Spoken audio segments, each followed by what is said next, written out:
weeds out of your yard now! Now! These are prize-winning petunias, Margaret. Ma'am, please lower your voice.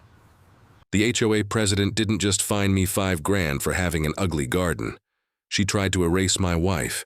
And if you think I'm being dramatic, you weren't there the night she stood on my porch and told me, real calm, like she was doing. Do me a favor.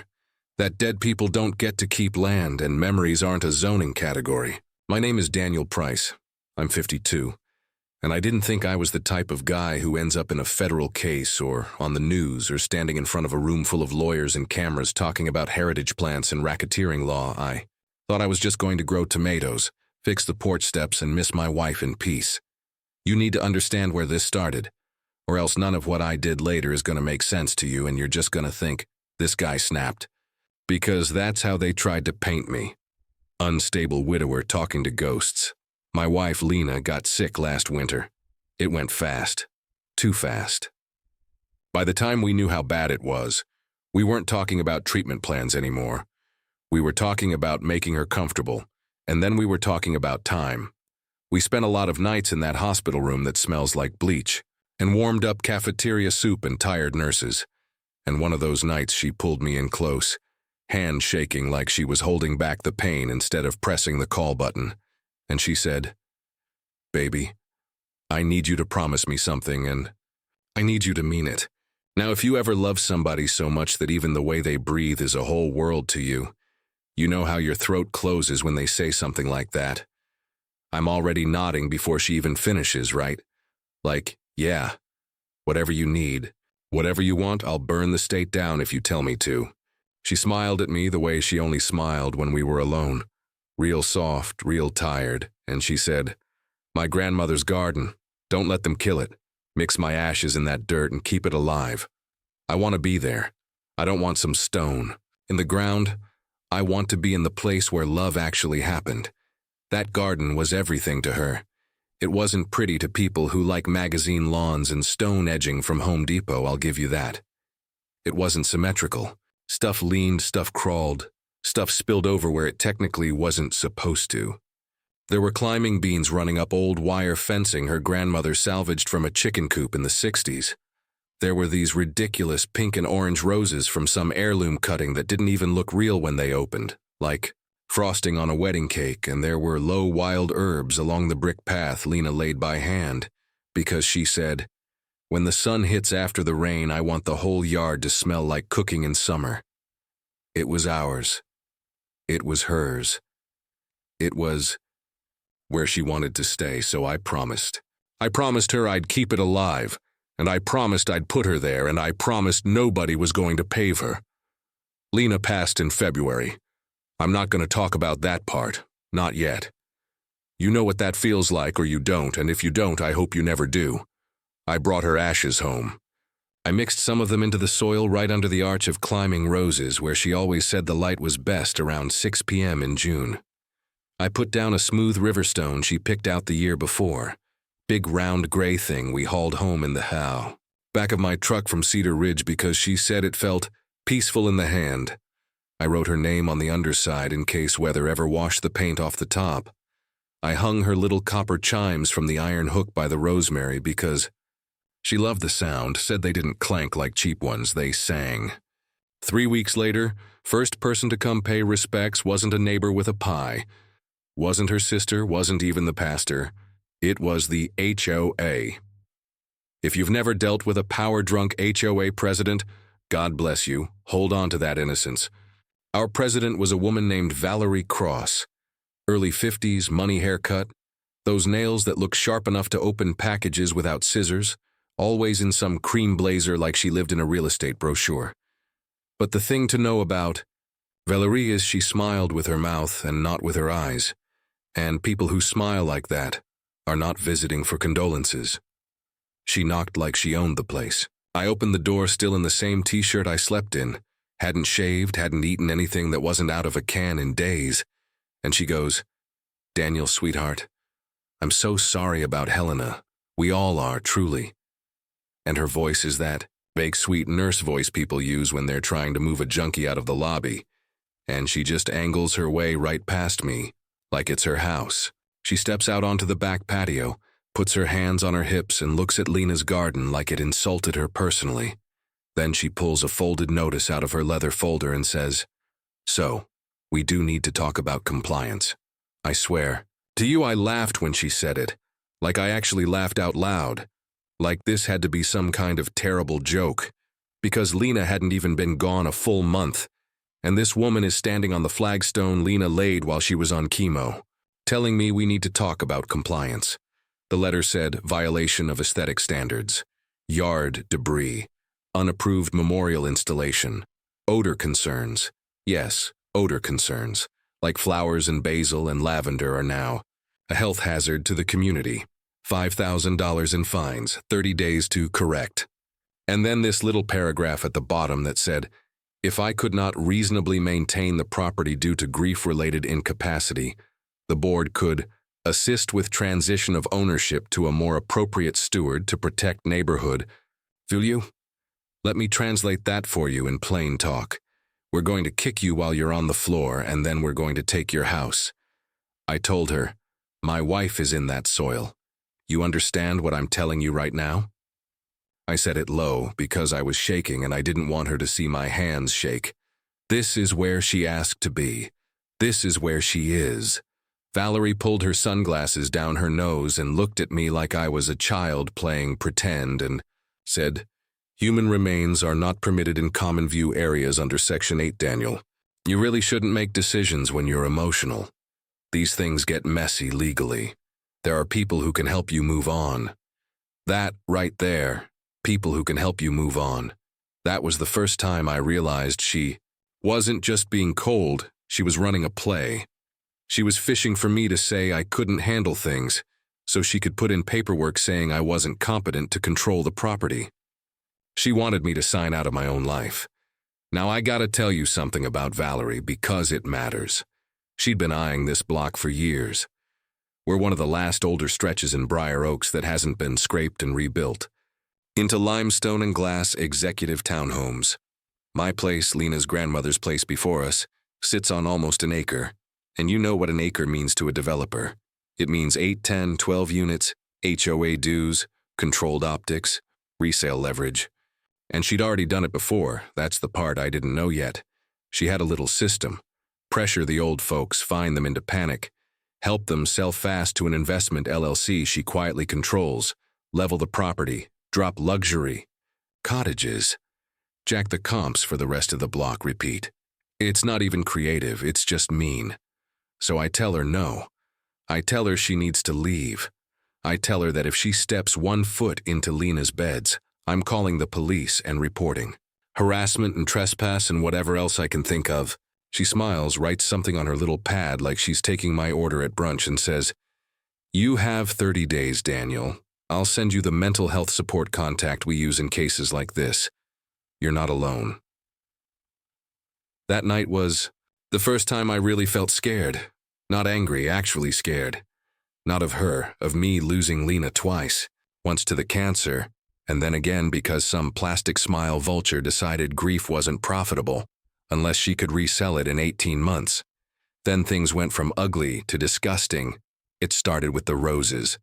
Lena called them grandmothers, fire roses, because they glowed this insane watermelon pink at the edges, then bled orange toward the middle, like sunset poured into petals. I go out 2 mornings after Valerie's little visit, and every single bloom is limp and brown at the edges, leaves curling like burned paper. I kneel down and the soil smells like chemical lawn spray, not like our compost. Not accidental, not weather. Somebody hit them. You ever hit a point where the sadness burns away and what's left is something clean and sharp, almost cold? That was me, kneeling in the dirt with dead rose petals on my hands. It stopped being "leave me alone so I can grieve," and it became "you touched her." You touched her. Couple days later, I get a wellness check. 2 officers at my door at 6:10 in the morning, hats in their hands, radios crackling, asking real gentle if I've been yelling at people who aren't there. "We just got a call from a concerned neighbor, sir. Said you were outside arguing with, someone." "You mean Lena?" I read to Lena in the garden in the mornings, poetry mostly. Stuff she liked. I sit by the stone, I talk to her, I tell her what the weather's like. That's what I do instead of drinking myself unconscious, so forgive me if I don't apologize for that. I tell the officers what I'm telling you, calm, respectful. They look embarrassed. They leave. But I know what that was. That was an evidence trail. Valerie's building a case to say I'm mentally unfit, to manage my own property and Lena's trust. Yeah, the trust, we're getting to that. See, Lena wasn't just kind, she was smart in a way that sneaks up on you. When she got sick, she started digging through boxes in the attic, looking at old deeds, old notes, old letters from her grandmother. And she found something. She found out that this garden, the same one Valerie called yard debris, is actually tied to a restricted trust her grandmother set up, $750,000, earmarked for the continued protection, cultivation, and public interpretation of the garden as a living memorial. But, and here's the trick, you only get access to that protection if the garden remains intact, open, and in use as a memorial space. If it's bulldozed, if it's transitioned, if it's cleaned up, that money gets locked. Or redirected. What does that mean in English?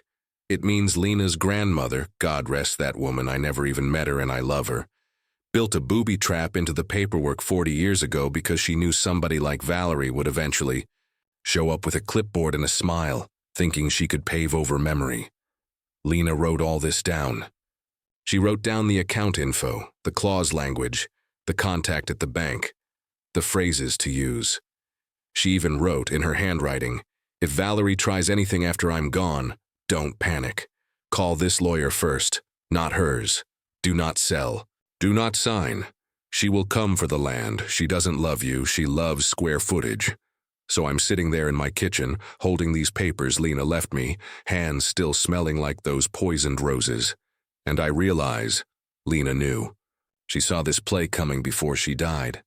She wasn't just asking me to keep her close. She was handing me a war plan. That's when I stopped reacting and I started documenting. I put cameras up around the garden. I recorded every conversation I had with Valerie after that. I made copies of everything she slid under my door.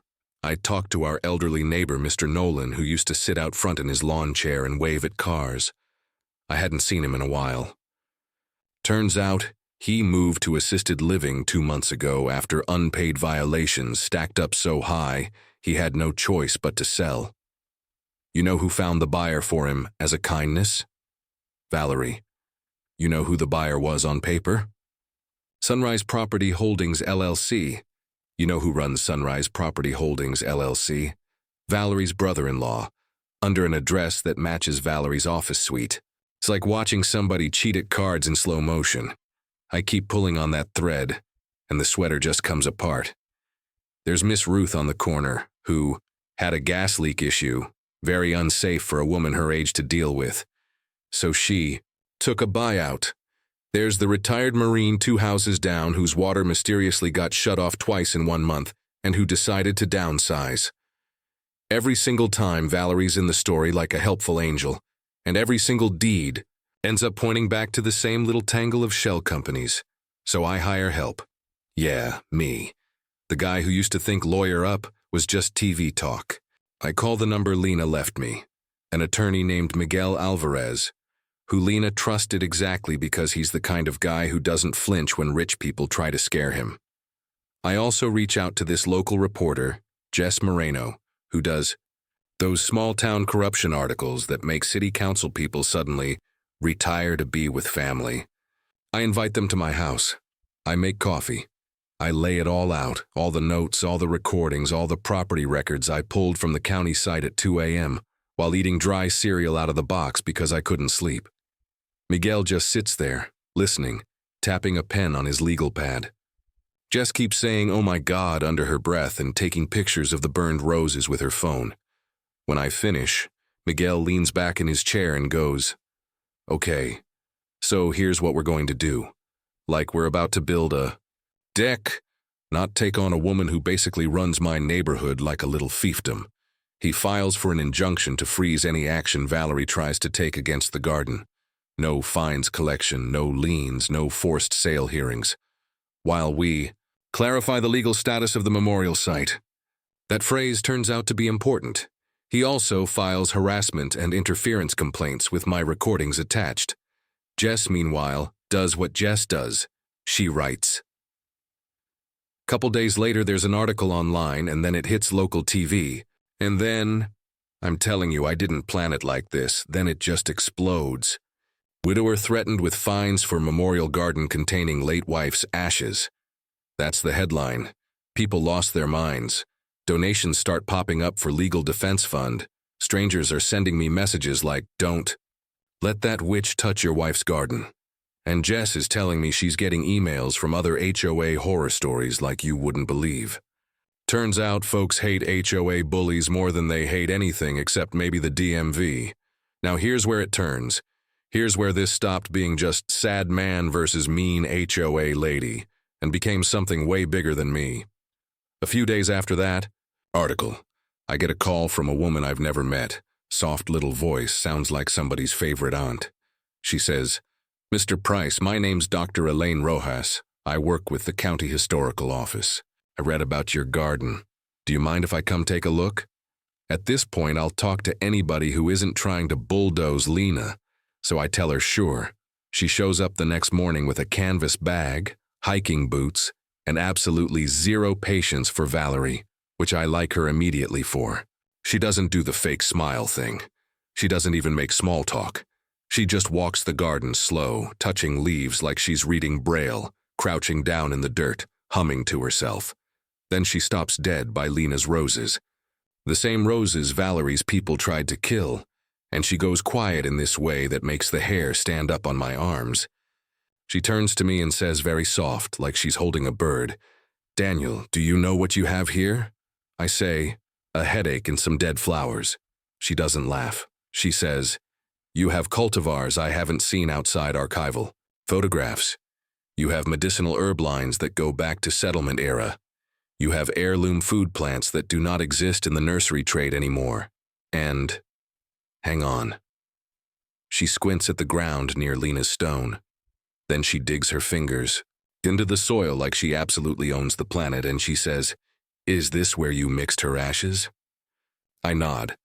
My throat's tight again. Dr. Rojas whispers, oh my God. And then she pulls her phone out and starts taking pictures. Not like tourist pictures, more like evidence pictures. Angles, close-ups, the whole thing. Then she goes, I need to make a call. Do not touch anything. Do not let anyone touch anything. And if that HOA woman shows up, you call me and then you call the police. That's how I find out my backyard is sitting on top of history. See, what nobody knew. Not me, not Lena, not even Lena's grandmother who set that trust up, is that this wasn't just a sweet old family garden. Underneath Lena's roses, underneath the little brick path, underneath where I sit and read to her, there used to be a homestead foundation from the 1880s, one of the first in this whole area. And under that, according to ground imaging Dr. Rojas's team ran later, there's evidence of cultivation going back much, much farther than anybody thought white settlers were even here. I'm talking indigenous farm plots, seed lines that shouldn't have survived, layers of growth like rings in a tree. I didn't know any of that. I just knew Lena said, keep me here. Dr. Rojas brings in a university archaeologist, then a botanist then. I'm not kidding. 2 people from the state, then someone from the actual Federal Registry Office. And at this point, my yard looks like a team of polite nerds set up a crime scene. Little flags, clipboards, muttering about soil composition. I'm standing there in my Carhartt jacket like, can I get you folks coffee or... Meanwhile, Valerie is across the street in her white Lexus, arms crossed, sunglasses on, burning. Holes through us. Here's what they tell me piece by piece, like I'm getting handed puzzle parts that keep getting scarier and also funnier. 1. Some of the plants Lena and her grandmother kept going. And remember, this garden's been in the same female line 3 generations. Are not just rare, they're basically gone everywhere else. Certain heirloom beans thought extinct. Certain medicinal cultivars, old roses that existed on paper but nobody could find living stock for. 2. The way Lena's ashes changed the pH of that little corner of soil actually preserved dormant seeds from way, way back. Her being there didn't contaminate anything like Valerie kept saying. It did the opposite. It locked stuff in place like a time capsule. And 3, if what they think is under my yard is really under my yard, then legally, under federal historic preservation law, this whole patch of ground becomes protected. As in, you don't touch it without permission from agencies that make local boards look like toddlers with plastic badges. I just look at Dr. Rojas and say, "Are you telling me my wife's garden just outranked the HOA?" She smiles for the first time and goes, "Honey, your wife's garden just outranked the county. We file for emergency historic designation." Miguel moves faster than I've ever seen anyone in a suit move. Jess runs a second story, this time not just widower bullied. Now it's possible archaeological site targeted by HOA flip scheme. That one lands like a grenade. People start driving by slow and taking pictures. Somebody ties yellow ribbons on our mailbox. A church. Group leaves prayer candles by Lena's stone. My Venmo crashes. Valerie? Valerie loses her mind. First she shifts tone. She shows up at my door, tries a softer act. "Daniel, I think we got off on the wrong foot, okay? Nobody's trying to steal from you, sweetheart. We're just trying to make sure the neighborhood stays safe and sanitary. You have to understand how this looks to buyers." She tries to step into the yard. I block her with my whole body. She leans in, fake whisper. "Look, between us, I can make this easier. I have contacts who can take this property off your hands quietly for cash. You don't need to keep reliving your trauma. Helena wouldn't want that for you. Let me tell you something mean. I've never hated hearing my wife's name more than when it came out of that woman's mouth sounding like a price tag. I say, her name was Lena, not Helena, and you are trespassing. You need to go." She does that tight smile again, but this time I can see a little twitch in it, like the mask is cracking. Then she goes nuclear. Within 48 hours, I get hit from 6 different angles. County health inspector at the door with a complaint about illegal burial of human remains. Utility maintenance crew shows up saying they have to get into my backyard to do emergency line work that just so happens to be exactly where Lena's stone sits. Anonymous flyers drop in neighbors' mailboxes saying my property is about to become a restricted archaeological hazard zone that will tank everyone's property values and cause tax hikes. And somebody, gee, wonder who, files a motion with probate court saying I might be too emotionally compromised to responsibly administer. Lena's grandmother's trust and maybe a neutral third party should be appointed to protect assets. Neutral third party being, try not to laugh, a management company Valerie's on the board of. It's not random. It's not spite for spite's sake. Valerie is not just mean. She's strategic. Her real business model, and yeah, we got the paperwork to prove this, all of it went to the feds later, is finding anybody alone, anybody grieving, anybody older, anybody with no kids nearby, and doing exactly what she's doing to me. Make you look unstable, drown you in concern, bleed you with fines, then rescue you by taking the deed. She calls it soft capture. I call it theft with pearls on. But here's the thing that changed the game. By this point, it wasn't just me anymore. See, once that second article hit, folks started coming out of the woodwork. Mr. Nolan's daughter reached out to Jess, like, wait, is that the same Valerie who convinced my dad he couldn't live alone because the HOA said his porch railing was a fall hazard, and then he sold for half what Zillow said? A veteran named Frank said Valerie cut off his access to the garden he used for PTSD therapy, called it non-compliant clutter, wrote him up until he sold. Miss Ruth's niece said Valerie helped her aunt avoid foreclosure after a sudden water bill issue. And now there's a 4-unit short-term rental where Ruth's azaleas used to be. Miguel starts building a pattern. Pattern turns into a file. File turns into evidence of coordinated fraud across multiple addresses with the same LLCs popping up. That turns into something with very big teeth. RICO talk, racketeering, organized property theft through intimidation and fake code enforcement. Suddenly, this isn't a neighborhood catfight. It's a federal thing. And when something turns into a federal thing, you start seeing people with windbreakers and clipboards who introduce themselves as Special Agent so-and-so. And you realize, oh, Valerie thought she was playing HOA checkers, and she just wandered onto an FBI chessboard. From here on out, everything escalates fast like a movie. The feds set up in my living room. I'm serious. They're literally sitting at Lena's old craft table. Wires everywhere, printing out bank statements and HOA meeting minutes. And I'm just standing there with a plate of peanut butter sandwiches like, y'all good? Need water? They ask me to keep doing exactly what I've been doing. Keep documenting, keep saving voicemails, don't engage except on camera or in front of witnesses. Don't lose my temper, don't touch evidence, stay predictable. Let her keep talking, and Valerie cannot stop talking.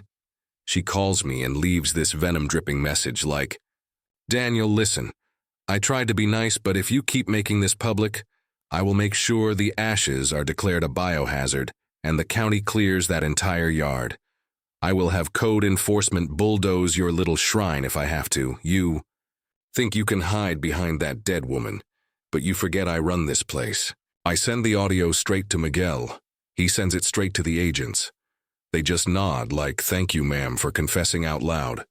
We get the emergency historic designation. Read that again because it matters. Emergency, historic, designation. The garden, Lena's garden, becomes, in writing, a protected historic site pending full review. That means Valerie has absolutely zero authority to order changes, fines, landscaping, nothing.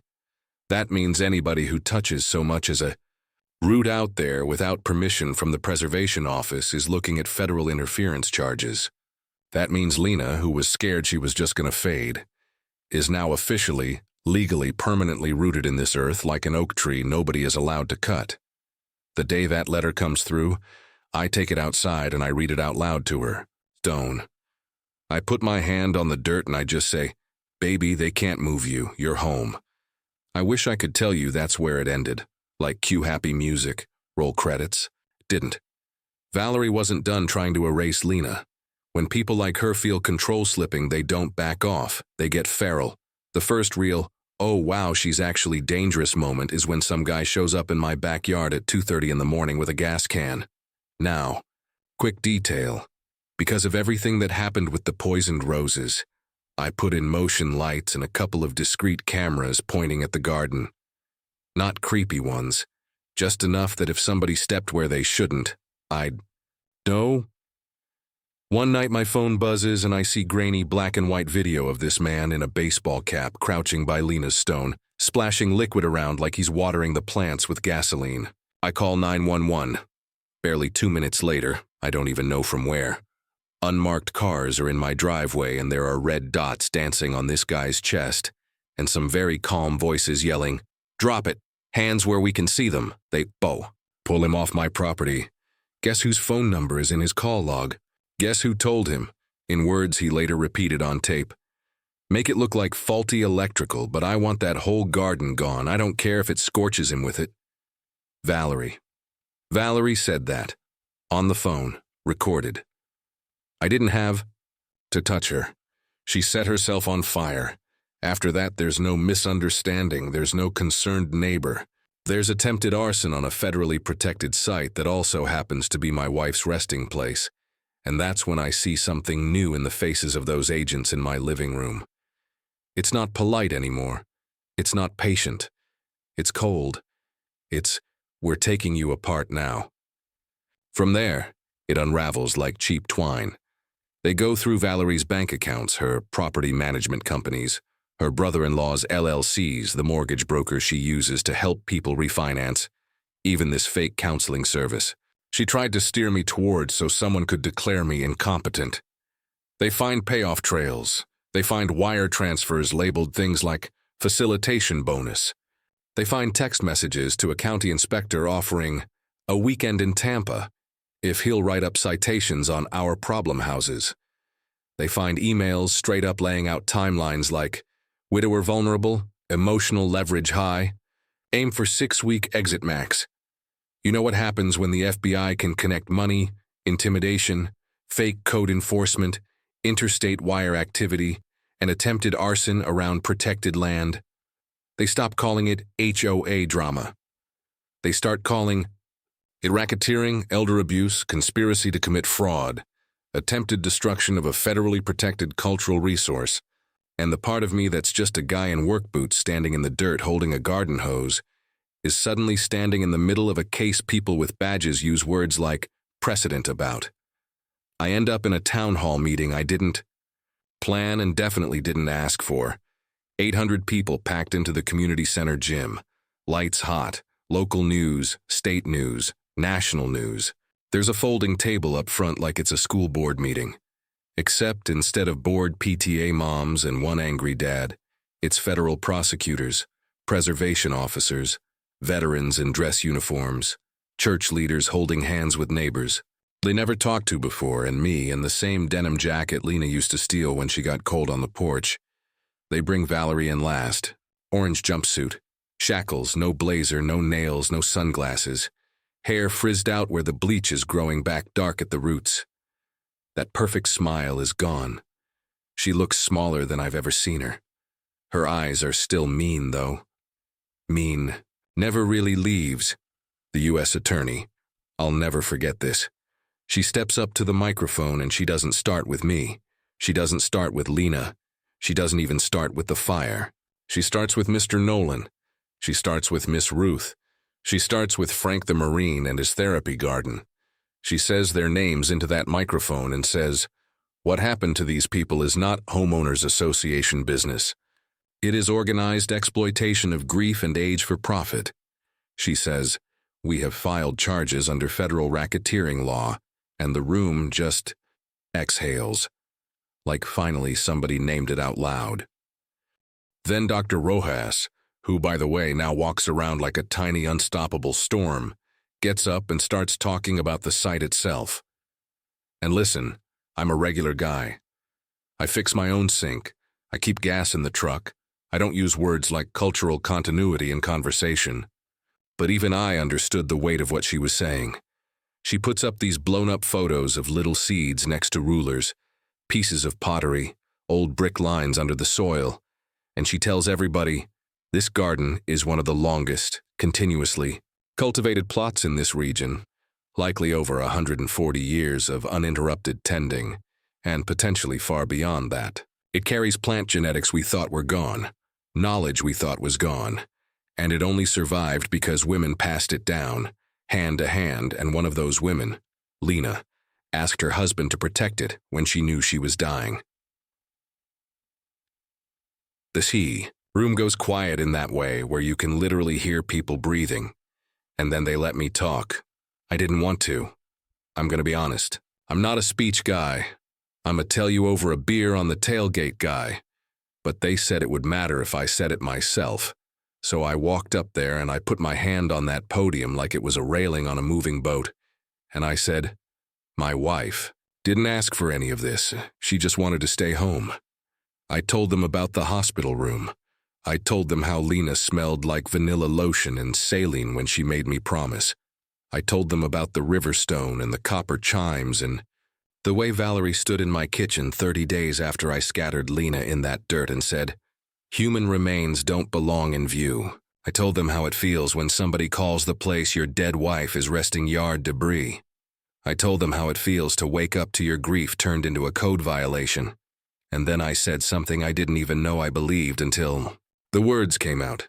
I said, "This is not about flowers. This is about whether love counts. That's all. That's the whole thing. Do we, as neighbors, as a town, as a country, do we let somebody with a title and a clipboard tell us love doesn't count because it's messy and not profitable and doesn't match the brochure? Or do we say, nah, love counts, and we're going to put it in writing so nobody like this ever tries this again?" People clapped. I don't even remember walking back to my chair. I just remember Jess squeezing my arm so hard I'm pretty sure she left bruises and whispering, "That's the closer. You got them." Then, and if you're waiting for the satisfying movie, punch, this is it. They read Valerie's counts out loud: conspiracy, fraud, bribery, attempted arson of a protected cultural resource, witness intimidation, abuse of the elderly, financial exploitation, you name it. And then they go, "We are recommending a sentence of 20+ years." Valerie finally cracks. She stands up in her shackles and starts screaming at me across a federally recorded meeting like it's the Jerry Springer show. "You ruined my life," she yells. "That garden should have been mine. That woman should have died quiet. You don't deserve that land. None of you do. I was fixing this place. I was improving it." She's spitting. She's shaking. She says, clear as day, "I would have burned that whole thing to the ground if those idiots hadn't stopped him," meaning the arson guy. Those ashes, that stupid plaque, all of it. Every camera in the room's on her. Every cop in the room's hand is already on their belt. And I'm just sitting there looking at her like, "You did this to yourself. All I did was not fold." People love to say karma, like karma is magic. But I don't think it's magic. I think it's just math. You push and push and push, and eventually you run out of room to step forward and you fall. She fell. So that's how the big fight ended. Legally, anyway. She's gone. She's not getting out for a long, long time. The HOA, as she built it, basically, got dissolved and rebuilt under actual oversight. All those shell houses she flipped, the feds clawed a bunch of that money back and gave it to the folks she squeezed. Mr. Nolan lives in an apartment with sunlight and a balcony full of herbs now, paid for by a settlement fund that literally has Valerie's name on it like a trophy. Frank got land back to start a therapeutic garden for vets, and Miss Ruth's azalea cuttings are growing in my yard now like she's here too. And Lena's garden? Lena's garden is untouchable. They made it official. Historic landmark. Protected. Site. There's a little bronze plaque by her stone now, real simple, nothing dramatic. It just says, "Love took root here, protected forever." We get school buses now, I'm not kidding. Kids come through and learn about heirloom seed saving and local history and how families used to grow medicine instead of just buying pills. College researchers come study the soil. There's talk, and this still blows my mind, of long-term preservation grants like big money, like multi-generational trust money that'll keep this place alive long after I'm gone. There's even talk of naming some state policy after Lena, something that would make it illegal for any HOA to mess with memorial gardens or ashes in planted form without a court order. They're calling it Lena's Law for now. I cried when I heard that, I'm not ashamed to tell you. People ask me if I've moved on. I don't think you move on from someone like Lena. I think you build forward around the space they left. Dr. Rojas, Elaine, she still comes by, and I'll be honest with you, lately we've been sitting on the porch after the teams leave, just talking, sometimes laughing. Lena would have liked her. She's blunt, she's smart, she doesn't scare easy. I don't know what you call that except life finding cracks and growing anyway. Which, fittingly, is exactly what Lena used to say plants do. This is the part where I'm supposed to wrap up and give you a lesson, right? Like some neat fortune cookie you can screenshot and post. I don't have a neat one. I just got this. People like Valerie count on you being tired, being alone, being quiet. They weaponize good manners. They weaponize grief.